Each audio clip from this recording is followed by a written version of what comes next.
Good morning, everyone. As we are getting prepared for the Churkin Moscow International Model UN 2024 to be held in mid-April, we, the Department of Diplomacy of MGIMO and the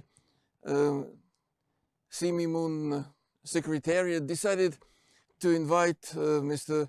Vladimir Grachev, PhD, UN Secretariat high-level official, director of the Department of Conference Management in Geneva, who worked for the UN for many, many years, to talk about the UN headquarters. Mr. Grachev graduated from MGIMO in 1975, which makes him a very dear guest of ours. And we have quite a few questions to Mr. Grachev. Good morning. It is a great pleasure to have you with us today.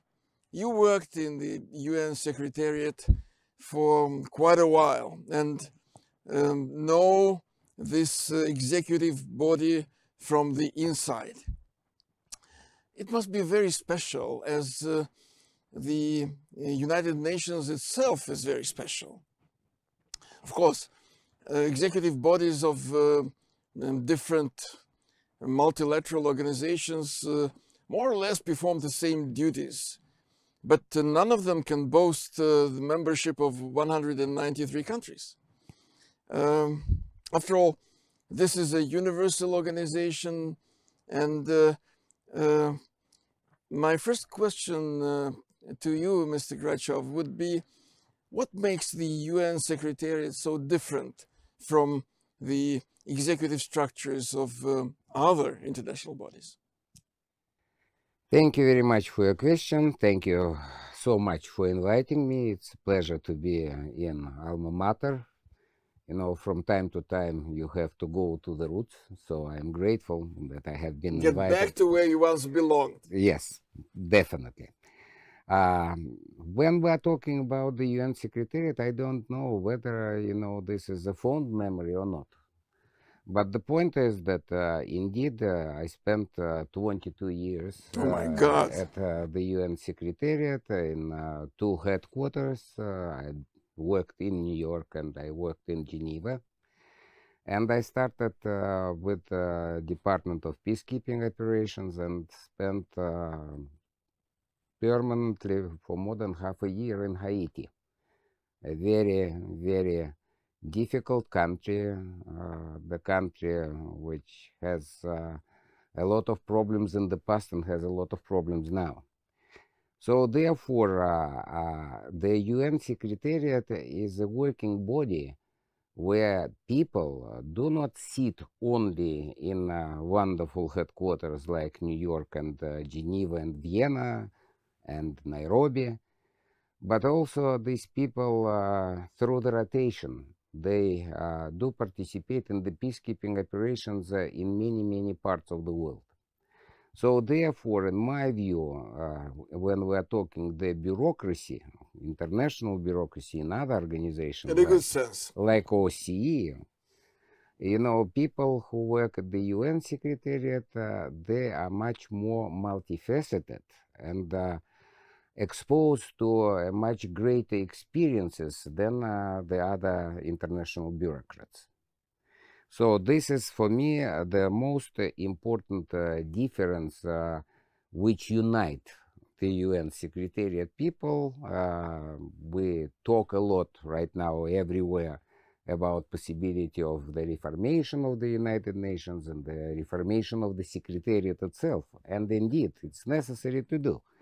But the point is that when people are criticizing the UN Secretariat as some kind of bureaucratic body where people get high salaries, work short days, and enjoy life in the wonderful parts of the world, this is not exactly the case, because most of these people are very hardworking, very dedicated to what they are doing. And their problems, they first of all arose from their leadership. And one of the good examples, in my view, good example, which I can give you right now, is the pattern of work of the UN Secretariat right now after COVID. Mm. You know, people are surprised then when the delegations, and you work in the permanent mission, you have this experience. They said, look, we are here in New York for 7 working days, and the UN Secretariat people are coming 2 or 3 days a week. So what are they doing? I think that this is not the case of the people in the Secretariat. It's the case of how the organizational part of the work is being arranged. But this way or another, I am the one who will always support the Secretariat. I will never criticize the Secretariat as a whole as some kind of a very bureaucratic entity. It's the gathering of different people with different experiences from different countries, and this is the beauty of this thing. Yeah. No doubt the Secretariat is doing a heck of a job, as they say. Mr. Grachev, thanks again for coming today and for this wonderful opportunity to discuss the UN functioning with you. We have already recognized a truly multifaceted nature of the UN Secretariat's work. And given this nature of the UN and your experience as the diplomat of Soviet permanent mission to UN and as a high official diplomat in the UN Secretariat, what are the differences in terms of requirements for diplomats working in the UN Secretariat and for diplomats working in permanent missions to the UN? And what maybe students aspiring to join the United Nations should be prepared for? Thank you very much for your question, because it's very interesting. You see, when you are talking about diplomats in general, the history, and I started in the foreign ministry of the Soviet Union. I joined in 1975, and I ended up my foreign ministry career in 1993, 2 years after the collapse of the Soviet Union. But I witnessed the transformation period from Soviet Union to the Russian Federation while being posted abroad in New Delhi. Of course, the diplomats and the UN Secretariat, they are 2 absolutely different bodies. Mm-hmm. And 2 different mentalities, despite the fact that many of the UN Secretariat staff are the former diplomats. Yes. Who have been transferred from the missions to the Secretariat. I am the one of them, though, once again, I was not posted at the time in New York. I was posted in New Delhi.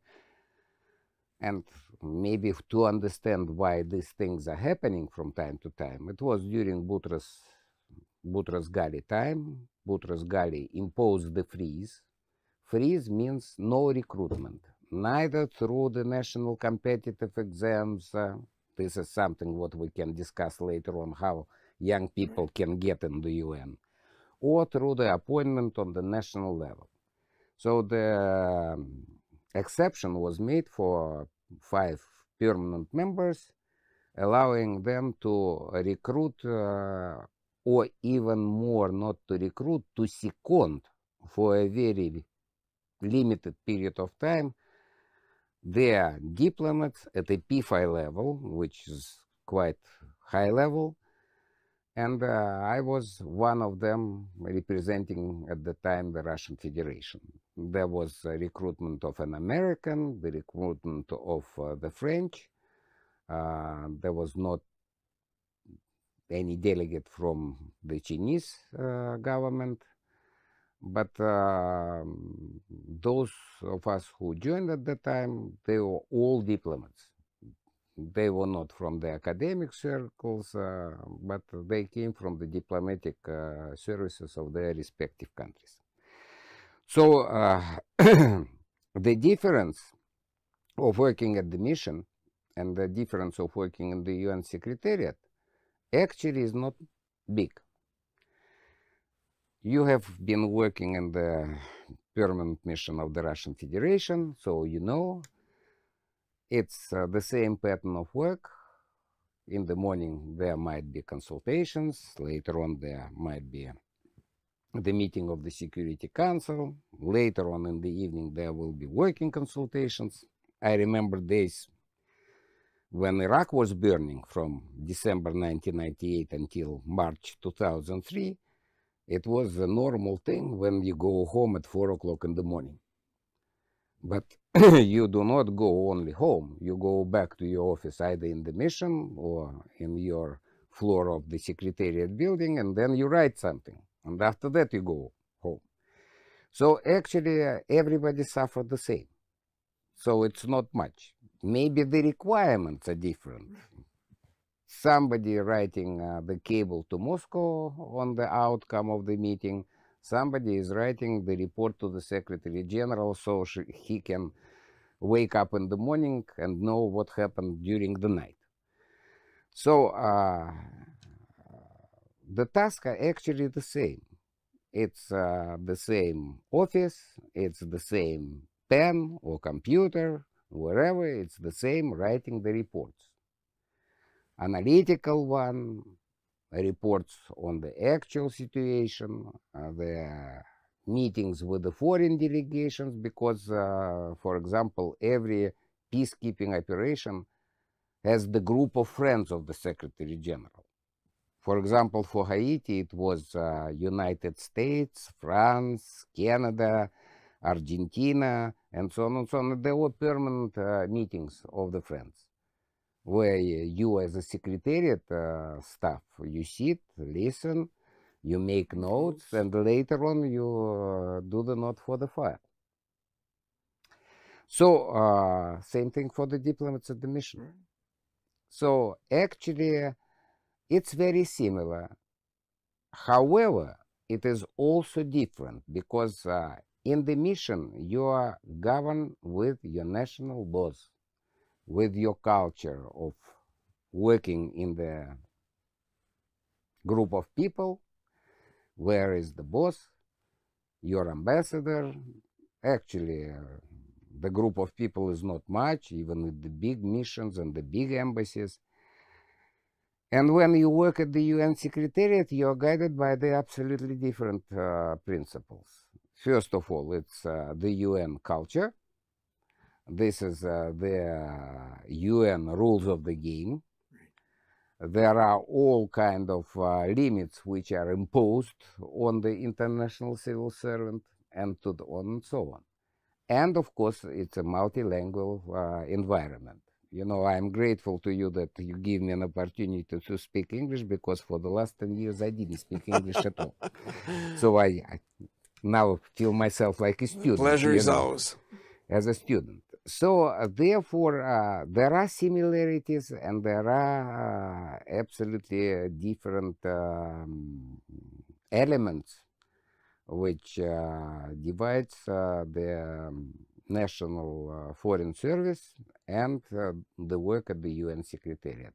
Again, multicultural, multilinguistic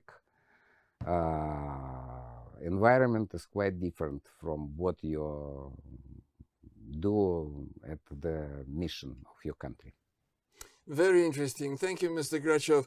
You mentioned the no, freeze. I have to say Okay. that what should students aspiring to Yes. This is a very future very important prepared question. for. First of all, you have to understand, to join the UN Secretariat, there are only two ways. One way is through the national competitive exam. The other one through the deputation by your government on the secondment and so on and so on. As far as our Russian colleagues, the young colleagues who are expiring, first of all, I would suggest that, before thinking of joining the UN, you read everything about the UN. You have to understand what is the international civil service. You have to understand one thing, that when you see the secondment, which I used to mention already, you have to understand that we in the Russian Federation, neither in the Soviet Union, ever had the law on the secondment, which, by the way, prevents many of our colleagues, young people as well as diplomats, aspire to work in the Secretariat of the international organization, because when your contract is finished, you have no golden parachute. Nobody will say that you will be taken back. But secondment, which is written in the rules of the International Civil Service, and we are the part of this International Civil Service since the establishment of their organization,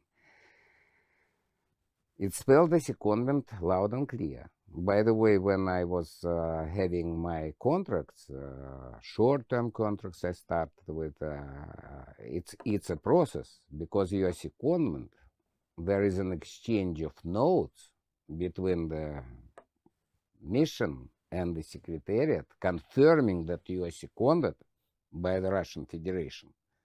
And that's it.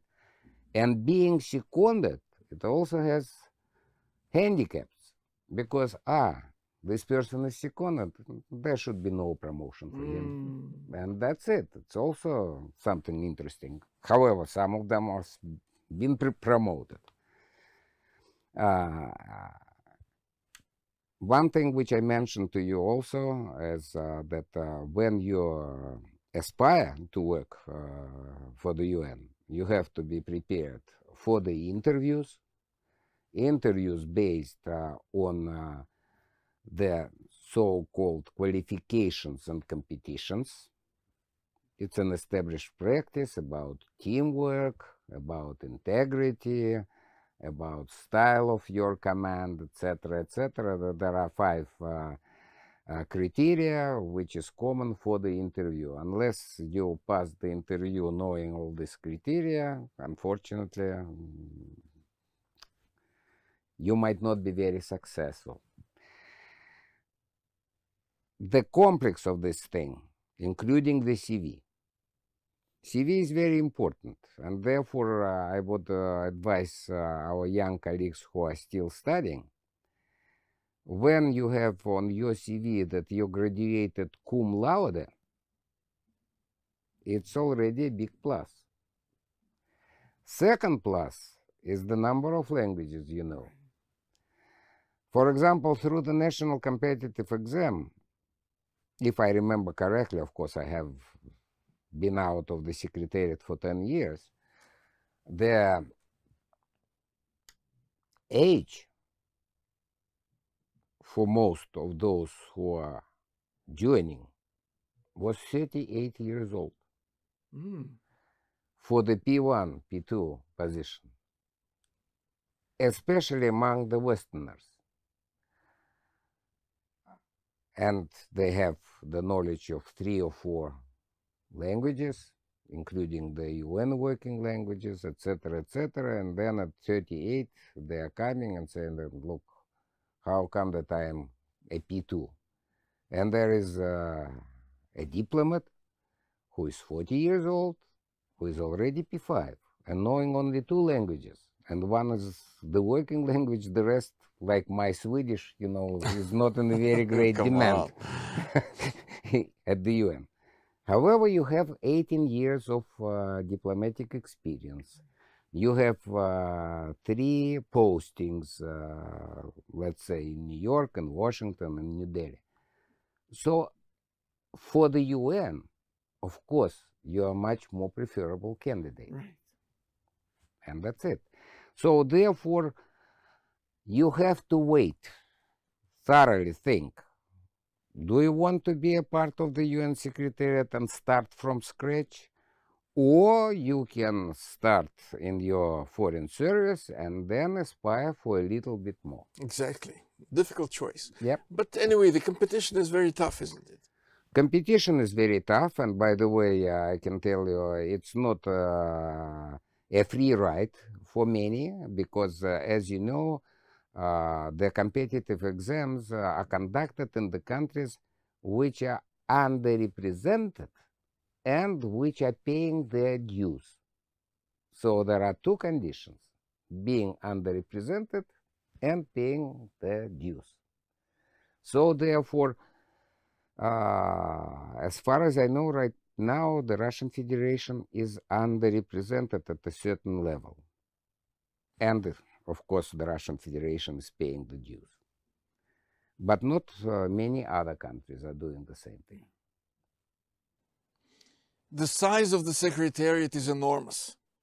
And the freeze which was imposed by Boutros Ghali was partly because of the enormous dimensions of the United Nations Secretariat staff. It has dozens of departments and thousands of staff members. Is it manageable at all? Who is in charge of administering the day-to-day paperwork at the UN? I guess that there must be policymakers. There must be also some administrative departments. Somebody must be responsible for so-called housekeeping. How is it organized? You know, it is organized quite well. I would say that this is not a big problem. The point is that when you look at the charter, you will see that this Secretary General is the chief administrative officer of the organization. Some people are saying that, look, the Secretary General is like a prime minister. Some countries are saying, no, he is like the foreign minister. But at the end of the day, what is written in the charter, he is the chief administrative officer, meaning that he is the one who's administering. I'll give you an example. For example, after finishing my work at the UN, I work with Mrs. Zela Panfilova, who used to be the Human Rights Ombudsman of the Russian Federation. And there is a federal law which clearly states that the ombudsman has the office which he or she leads himself or herself. So there cannot be the deputy ombudsman. There could not be the head of the office of the ombudsman. Yeah. An ombudsman himself or herself, like Mrs. Moskalkova right now, is the one. Same thing with the UN. And by the way, for the first time in history, there was the first deputy Secretary General during Kofi Annan. It was Mrs. Louise Frechette, who was the permanent representative of Canada. And after Louise Frechette, this pattern continued for a while, but right now I don't know whether there is a Deputy Secretary General, meaning there is Under Secretary General, the head of the department, the head of executive office of the Secretary General, but the deputy was a very unique thing. At the end of the day, it didn't spoil the entire setup at the Secretariat, but rose a lot of questions. Again, during the time I worked with Kofi Annan in his executive office for 7 years, there was no occasion when the Secretary General deputized in his absence the Deputy Secretary General. The Secretary General is always at work, despite the fact where he or she is. The telephones and everything, he is the boss. So therefore, managing the unmanageable, like a huge UN Secretariat, and again, when we're talking about 44,000 people, it's the UN system, it's not the Secretariat itself. Secretariat is first and foremost headquarters in New York and headquarters outside Vienna, Geneva, Nairobi. This is the Secretariat, mainly. Some other UN entities based somewhere else, like in Hague and so on, they are not the part of this setup. Yes, they are part of the Secretariat, but you know, they live an independent and nice life have the management of their somewhere own. else. Of course, there is the Department of Management. There is the Department of Human Resources Management, etc., etc. They have their budgetary divisions, despite that there is a CBQ, which is a budgetary committee of the United Nations. So it's done. On the daily basis, every head of the department, whether it's Department of Political Affairs, there was DPKO, which during the course of the reform had been divided into two, because the field mission support has been transformed into entire other department, though when I joined in 1993, DPKO was DPKO with field operation division and so on and so on. And in my view, it was much better because there was a political leadership which contributed to the financial part, equipment part, and so on and so on. Now I don't know how it operates. In my view, it's not a very good setup. However, who knows? Maybe people think that much better than before. So therefore, the head of the department usually is the boss who organizes the work of the directors, of the offices, etc., etc. So they are administrating the daily work of the Secretariat, of people who are working there. But the policymakers are the only people who are not in the Secretariat.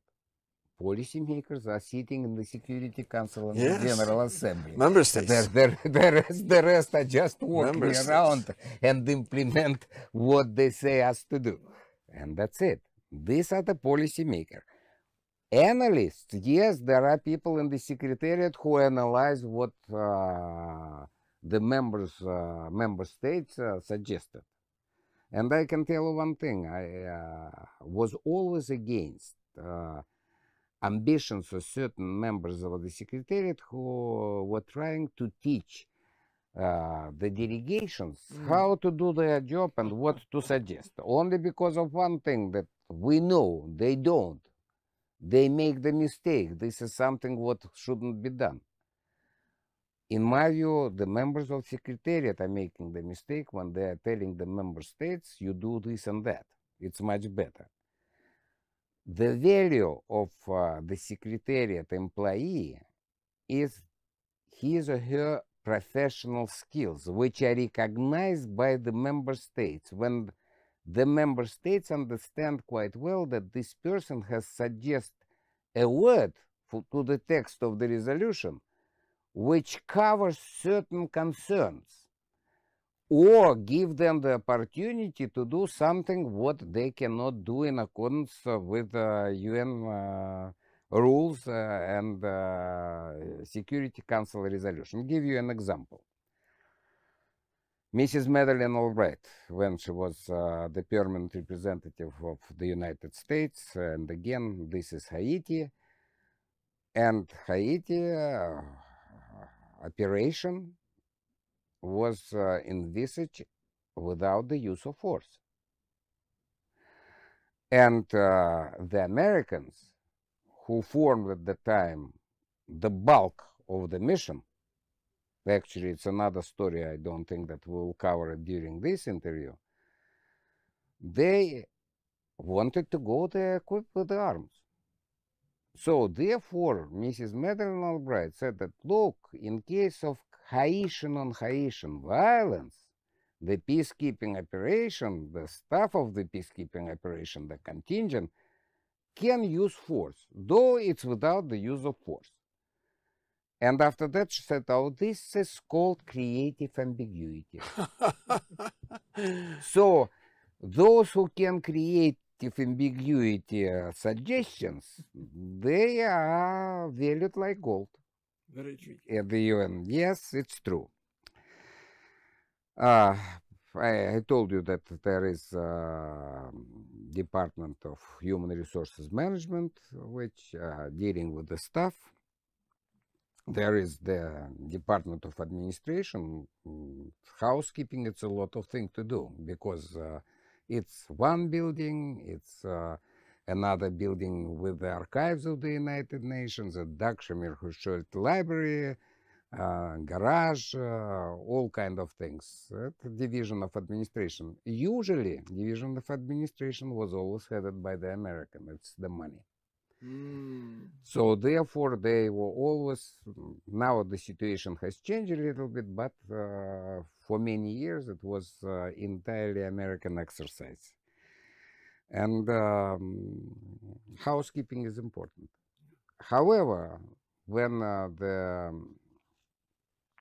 Capital Master Plan was implemented and the UN Secretariat was rebuilt, and it became an open space, which most of the members of the Secretariat do not like at all.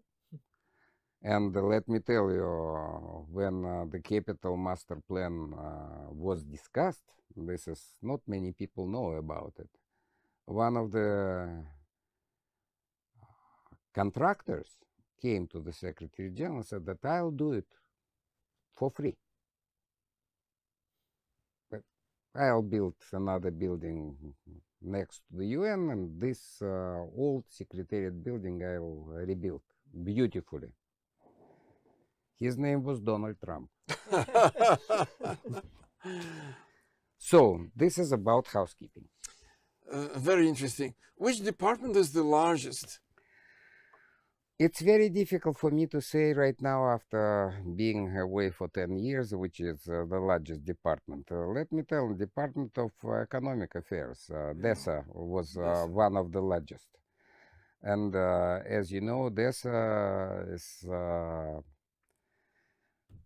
a very important part of the work of the Group of 77. Of course, some people are saying that the Department of Political Affairs is some kind of the foreign ministry, which is totally and completely wrong. It's a domain of the Brits and the Americans. What is dear to my heart, of course, I never concealed, and I always consider that I hope that my colleagues in the UN Secretariat would not say that, you know, I becoming a little bit crazy, aging. But the point is that for me, the old Department of Peacekeeping Operation, which was one of the biggest, and during the days when there were so many peacekeeping operations, so many important peacekeeping operations, I think that that was one of the most hardworking, the most qualified, the most prepared, despite of everything what is happening in Rwanda and Bosnia and Herzegovina, Srebrenica, Haiti, and so on and so on. But it was the department which worked actually very well during the time of Kofi Annan, when he was the head of the department, and later on with Mr. Mye, Mr. Guino, and the others who, Mr. Latsus. The names I remember and whom I knew quite well. This is the department. Of course, Department of Legal Affairs, very important for member states, very important for the Russian Federation, because when there was a transition from the Soviet Union to the Russian Federation, the Department of Legal Affairs also did its share of work. So actually, when people speculate who is the best, the creme de la creme, who is not, I personally consider that every department is important and every department does its job. Every chapter is important, of course. No, humanitarian affairs, OCHA. Look, the smallest department used to be the disarmament affairs. Mm-hmm. And actually it's true, because if we look at Geneva, the conference of the disarmament is actually something what is slowly dying. Right. because I can tell you that the members of not a nuclear club, of not recognized nuclear club, they who pays for the music, they order the music. They can derail the whole thing only because, once again, everybody knows it's not the matter of the have-nots, it's the matter that you have but do not recognize that you have. That's it. Very interesting. Thank you for these unique insights into the UN Secretariat work, department work, and the Secretary General work. Since we have, clarified who is, after all, is the ultimate boss in the United Nations Secretariat, let me please ask you. The position of the Secretary General requires tremendous dedication, responsibility, and commitment to a balanced global development. In 2015, the General Assembly adopted, I would say, a landmark resolution outlining a new transparent process of selection of the Secretary General. In your view, does this modernized process actually contribute to a more effective functioning of the UN Secretary General? Look, you're asking a very difficult question. I'm very conservative in my views, and the past of the UN and the process of the selection of the Secretary General is much more dear to my heart rather than these all innovations of primaries among the candidates and other kind of things. At the end of the day, there are no such people, the caliber of people, which used to be in the past. You remember Vladimir Grachev, you remember other people, you remember that when the tragedy happened with Vladimir Grachev, for example, who remembers? It's the question to wonderful students of international affairs.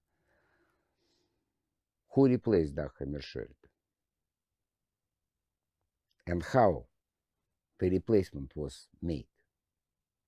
For example, it was for the first time when the head of the department of the UN Secretariat became the Secretary General. There are very few instances when not a political, some kind of animal who becomes the Secretary General.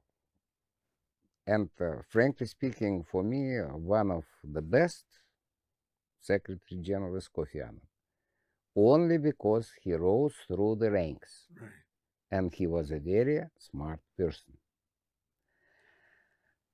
Politically acute, well prepared, and so on and so on. But the most important thing, he knew the house inside out. He knew exactly what the Secretariat can deliver or it cannot deliver. So therefore, in my view, of course, there are outstanding diplomats, outstanding political leaders who could head the United Nations, and people are speculating about it many times. But the point is, when the process of the selection of the Secretary General is clearly spelled out and becoming more complicated, doesn't mean that it will produce the best candidate. At the end of the day, it will be informal consultations of those who are equal among the equals, who will eventually decide whether there will be a black ball thrown in the basket or not. And I'll give you another example. I remember when 1996, when Boutros-Ghali was running for the second term, and there were permanent members of the Security Council who were saying over our dead bodies, and the Russian Federation fully supported Boutros-Ghali. And when you are aware of the inside game, I was at the time 100% clear that it will be either Kofi Annan or somebody else. I don't want to mention the name of the person, but there was an alternative candidate as well. You must have a crystal ball. I didn't have a crystal ball. I just had a big ear, you know, and that's it, nothing else. So therefore, to answer your question in short, let me tell you, I am not convinced that this resolution is the best. So it's more about personal consultations among the Look, P5 or... You know, this is the issue of slowly but steadily going to the reformation of the Security Council. When we now have 15 members of the Security Council, 5 permanent, 5 non-permanent, when, of course, the Security Council has to be enlarged, it's true, it's absolutely necessary. It's necessary to put in the council people from Latin America, Africa, Asia, understand the demographical dimension of certain member states. You know, you cannot ignore the country with a billion population. And this resolution about the selection of the Secretary General is the same kind of thing. What will happen when the Security Council is enlarged? Because the process of the consultations will be much more difficult. And of course, nobody will, in my view, until I am alive, that there will be the issue of the veto. Enlargement of the member states with the veto right, I don't think so. So therefore, we've seen the process of selection of Guterres. You know, Ban Ki-moon was the lucky one who was very fond of the reforms, but once again, he didn't experience this selection process like Guterres. After all, the Secretary General is the front man of the UN, although he's a civil servant himself. According to the UN Charter, the Secretary General is an international official responsible to the organization. In other words, he is a person who is in the hands of the member states. However, we often hear the Secretary General, for example, Mr. Antonio Guterres, making statements which have a very serious political content. And as far as I understand, he's making those statements without consulting member states. Is it a normal practice at the UN? He's not a politician, but a civil servant. Is he obliged to do so? Or does he abuses his rights and privileges? There is a saying, different strokes for different folks. And frankly speaking, this is exactly the characteristic of this kind of the statements, different strokes for different folks. You see, during, and I can speak only about my experience, I cannot tell you something what I don't know or didn't experience. You know, during the 2 terms of the Kofi Annan, there were ups and downs. There were crises like Srebrenica, like Rwanda, something what member states criticized the United Nations, the Secretariat, the peacekeeping department, etc., etc. There were, of course, statements. But Kofi Annan, being very acute and shrewd, he calibrated all the statements he has made. Therefore, at that time, the telephone played a very important role. He took certain decisions which were not to the liking of certain member states, but he never jeopardized the organization by making the statements which were not calibrated and which were not politically correct. However, every person is entitled to expressing their opinion. Let me tell you, the problems of Kofi Annan started after he came back to New York after negotiations with Saddam Hussein on the presidential sides. I don't remember exactly what year, 99. When, of course, the Secretariat staff met him downstairs at the elevator bunk, everybody applauded, everybody thought that, you know, he prevented the war.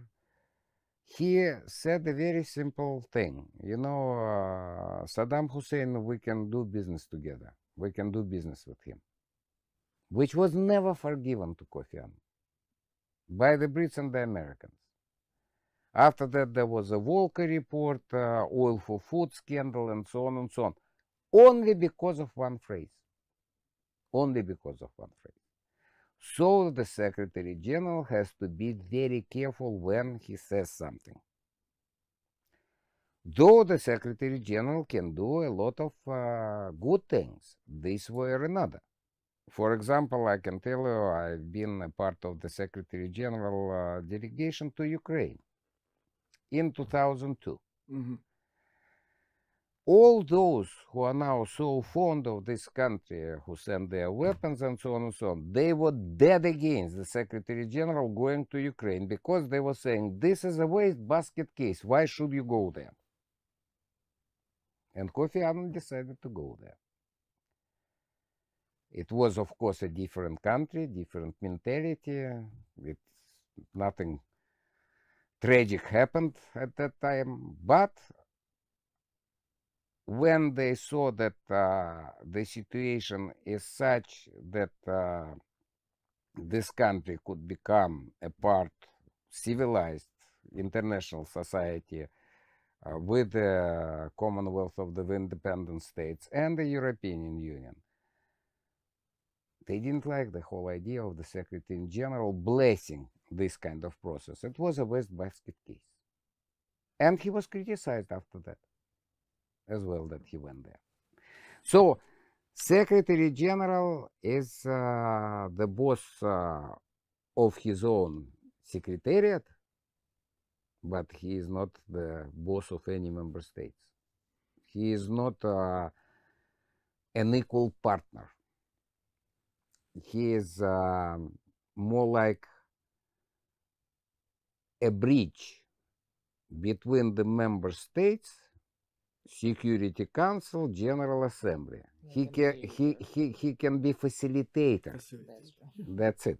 And he can bring some important issues to the attention of the member states. Of course, he can bring important issues. Kofi Annan, for example, created the Global Compact. The Global Compact, which provided a very good opportunity to see whether the international corporations are crystal clear or not. You know, are they transparent or not? If they're not transparent, we're not working with them. But in my view, it was very important to bring the international business in support of the goals of the United Nations. So there are reforms of the Secretary General. By the way, it's his invention. The intellectual property should go to him, intellectual property rights, when actually something good is being done for the organization in general, without any kind of criticism from the member states. Good. So, taking the topic of, well, the UN public image and some of the UN Secretary General statements, maybe, No doubt these days it is extremely important to maintain links with global community, with civil society. And maybe you could share with us how does this sort of feedback with global community happen within the United Nations? How large is the journalistic pool eligible to cover the actions and activities of the UN and this UN Secretary General? The point about the journalists and the UN, it's a very unruly crowd. You can witness it on the TV. There is, of course, the UN pool. There are the elders of the UN pool, the more influential journalists than the others. Of course, the personality of the spokesman of the Secretary General has a lot of importance. For example, a dear friend of mine, Stefan Dejarik, I remember when Stefan joined the office of the spokesman of the Secretary General during Boutros Ghali time, during Kofi Annan time. And he is until today there.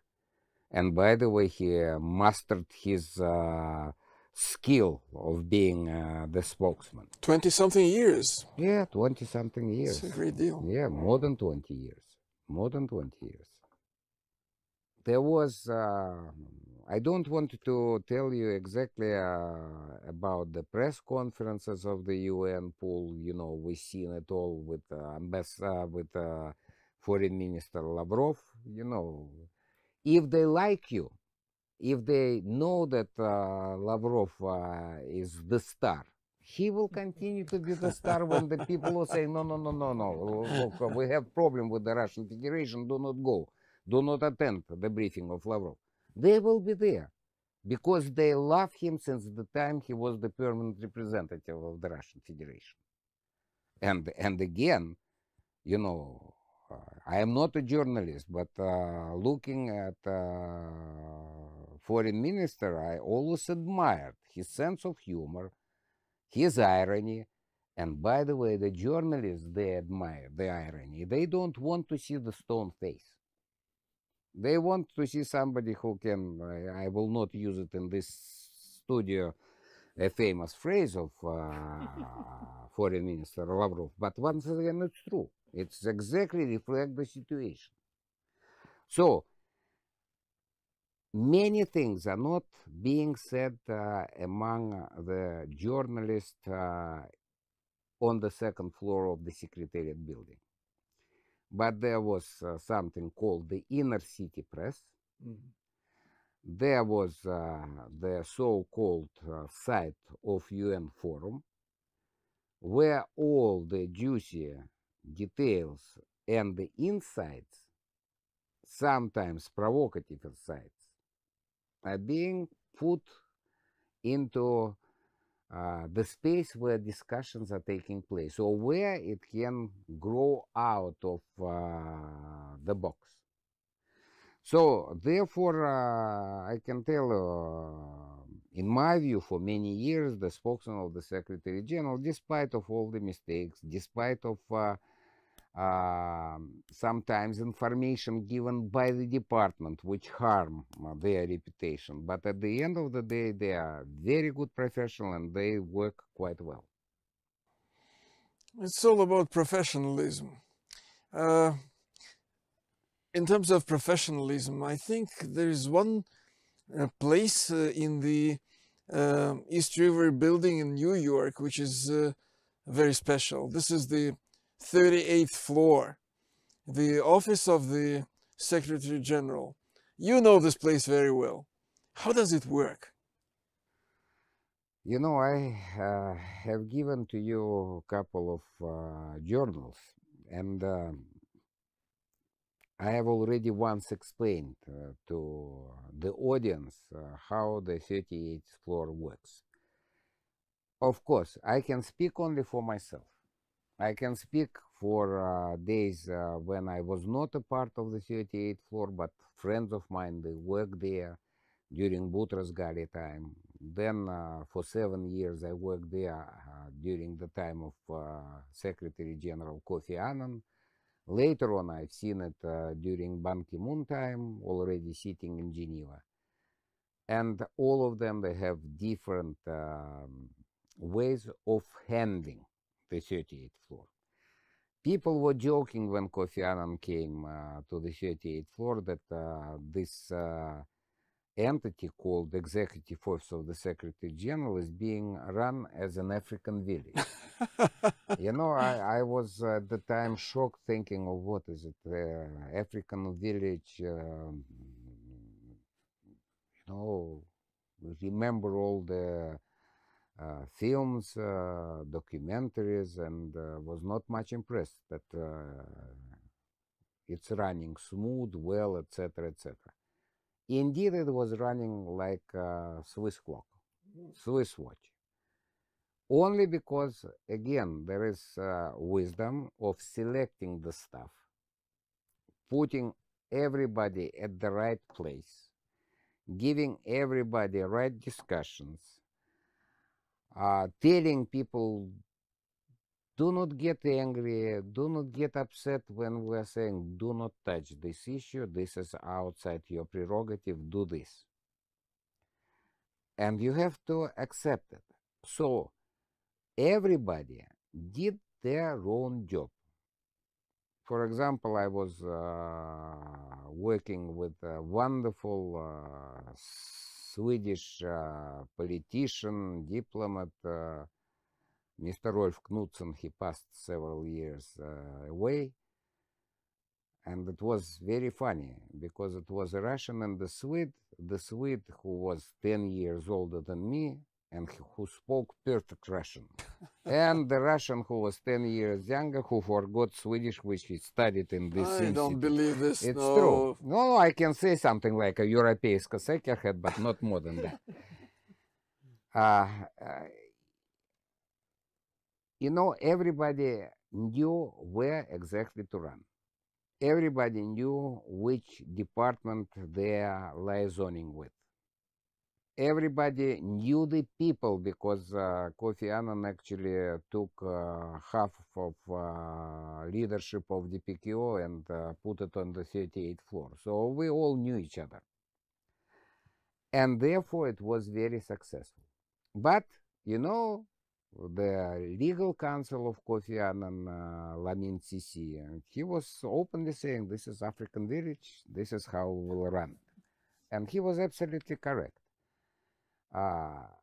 It depends upon how hardworking is the Secretary General.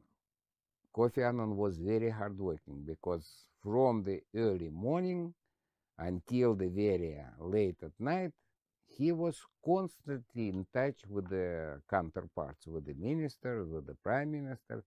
He knew much more than the Secretary General has to know. And he shared it with the staff because staff was by that educated, didn't make many mistakes about the sensitivities on this and that state. And of course, the experience of the PKO, it helped the Secretary General quite a lot. For example, during the time of Kofi Annan, it was decided that no report of the Secretary General, which is being written mainly by the special representative of the Secretary General in the field on peacekeeping operation, and then they go through the Department of Political Affairs, Department of Peacekeeping Operation, they should not be more than 16 pages. Mm-hmm. And that was his requirement. Yes, requirement, and that's it, period. Every time when somebody is writing 29 pages, you know, you have to do the exception. Or it should be put into the annex to the report, etc., etc. But this is how you discipline your staff.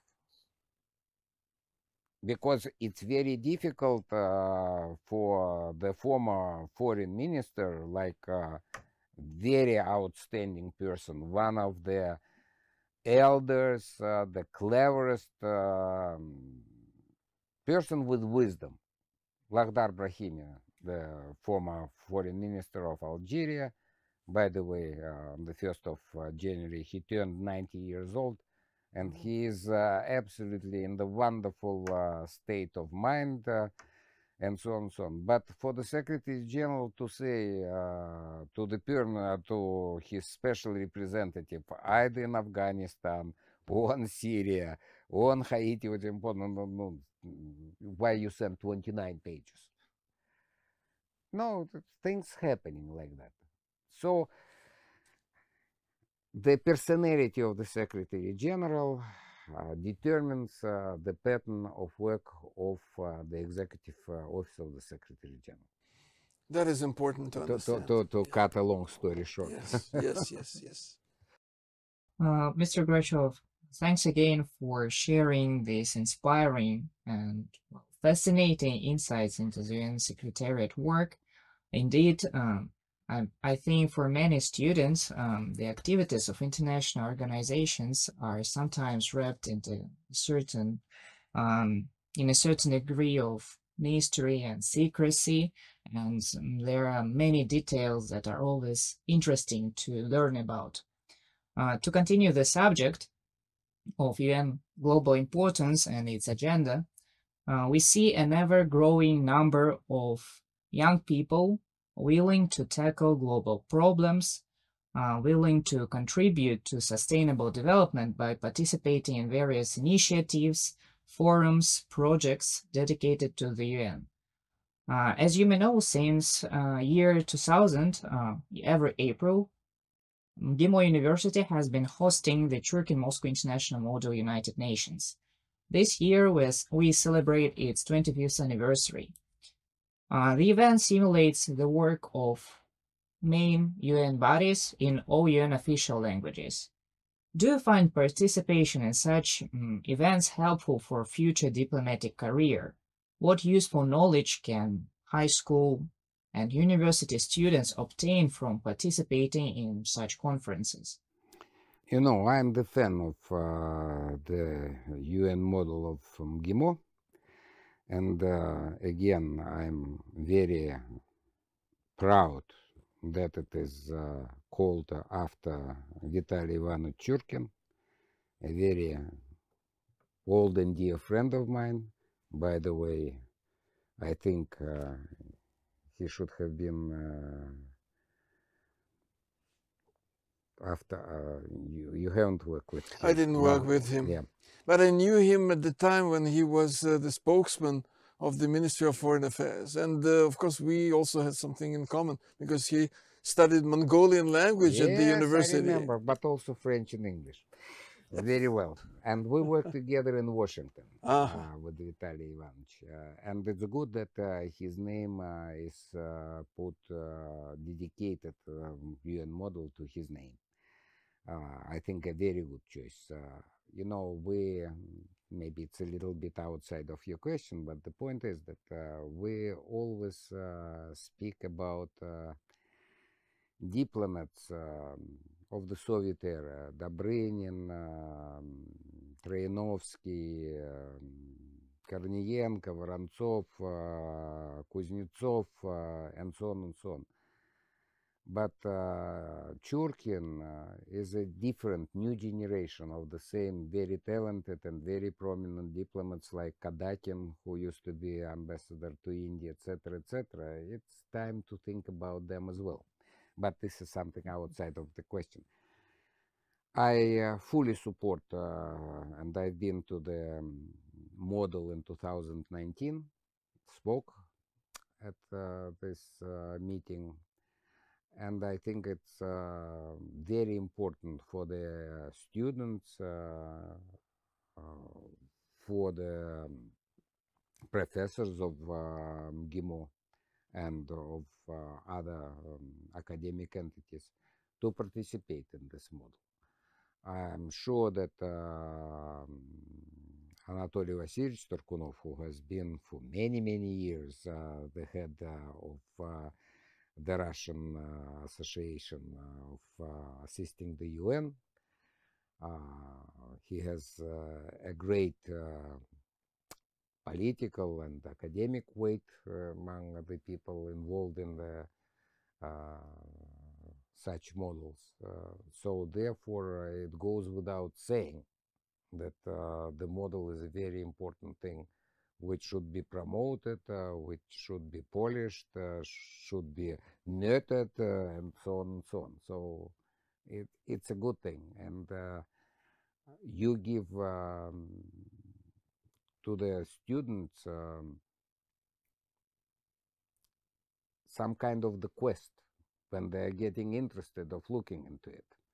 That is why I mentioned from the very beginning that I don't want to tell you how many the departments there are at the UN. You know, if you want to deal with the UN, if you work at the UN, it's up to you to look in all kind of sources where you can find now actually everything, more than that.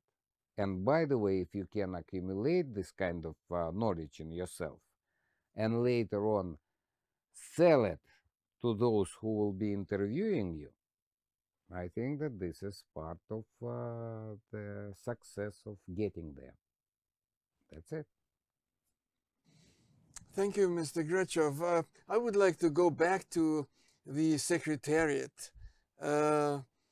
We see more and more women as staff members of the Secretariat now, but we have never seen a woman at the position of the Secretary General. Do you think that a day will come that we will welcome a woman's Secretary General? And when? Okay. Let me tell you one thing. I remember 1993 when I received the proposal of joining the UN Secretariat for a short-term contract of 5 months and 3 days, written by Kofi Annan, who was the head of DPKO, but in which he was saying that, look, Mr. Grachev, this is the all-inclusive proposal for your work at the Secretariat for 5 months and 3 days, because later on I will circulate this post, and in accordance with the General Assembly resolution so and so, this post will go to a woman. Actually, bringing women in the Secretariat started with Boutros Ghali. You know, it's not somebody else. It was his idea. He was the prominent proponent of bringing women to the Secretariat. Then this banner was raised by Kofi Annan, who organized the group of elders of looking into the candidates, women candidates for the high-level positions. By the way, the current special representative of the Secretary General to Afghanistan, Rosa Isakovna Atenbayeva, the former colleague of ours in the Soviet Foreign Ministry, the former president, and by the way, the former UN staff, because she was the deputy to Heidi Terglavini in the mission in Georgia, in UNAMIC. He was selected through this group of elders, because one of the elders wrote the letter to the Secretary General proposing her name. That is why, like I mentioned before, Louis Frichet became the Deputy Deputy Secretary General. And since that time, during Ban Ki-moon, who was also a great supporter of increasing the number of women in the senior positions in the Secretariat, actually look at the head of the departments, you'll find plenty of women now. Plenty of them. Plenty. Because during my days it was one. Now there are plenty. Also it started during my days. And all of them are well qualified. They all went through the UN career. For example, as if I'm not mistaken, Catherine Pollard is now the head of the Department of Administration. She used to be in DGCM also as Assistant Secretary. She used to work in the PKO. She used to work at the UN Volunteers. You know, she had quite an experience. So women are getting there. Actually, when I left my post of the director of the Conference Management Division in Geneva, after me, during the last 8 years, there were 3 women. Oh, who, 3 women in a row? Absolutely in the row. Actually, no man, anyone. I even think that this is ended with me. Maybe it's a better omen or something like that. So that's it. I always believe that women are better than men. Look, we can make jokes and crack jokes and so on and so on. For me, the gender balance at the UN is something important. And let me tell you, look at our foreign ministry right now, how many women in the positions. You know, for us, during the Soviet Union days, there were 3 or 4 names and period, that's it. The point is that when I went to the UN Secretariat in 1993, I learned for the first time in my life how to work under a woman, because at a certain point I have a director in Department of Peacekeeping Operations, Hisaka Shimura, a Japanese lady, by the way, a very famous academician, and I have to get used to work with, first of all, a woman, secondly, a Japanese. You know, after the experience in the Soviet Foreign Ministry, it's not an easy task, I would say. And it's normal for the UN. So therefore, I'm quite grateful to the Secretariat and to this gender balance and opportunity to work with the women in the Secretariat, because it helped me when I came back home and work until the day I retire. It's very important to understand how to work with women. When the world changed right now and situation changed, and I will not call a spade, fine to work with women. Otherwise, when certain processes are happening, I think that otherwise not many people were very happy to work with not father and mother, but not with colleague 1 and colleague 2. It is true that sometimes women are doing difficult jobs better than men, or at least they have their own methodology of tackling different problems. You mentioned that there are women at high positions in the Secretariat, like director No, level, head of the department. Under Secretary General level. But Assistant Secretary General. Also, more and more women at the positions of special representatives of the Secretary General, like special Mrs. rapporteurs. Otenbaeva, right? Yes. So it is possible, I believe, that one day we will see a woman appointed as Secretary General of the United Nations. I will not open you the secret. I know a couple of women in the UN Secretariat who really think that they are the next Secretary. Okay. So let's see what happens. Yeah. Thank you very much, Mr. Grachev. Today we learned so much about the United Nations Secretariat, a very important part of the UN system. And I would like to thank our dear guest for coming to MGIMO and sharing his views and his experience about the United Nations Secretariat. And I would also like to thank my co-host, Mr. Daniil Chenib, Secretary General of the C-MIMUN. Dear friends, I will see you again at our next interviews. Please keep posted about our next programs. Thank you very much. Thank you very much for inviting me, and it was a pleasure to interact with you and to remember certain things which I nearly forgot. Thank you.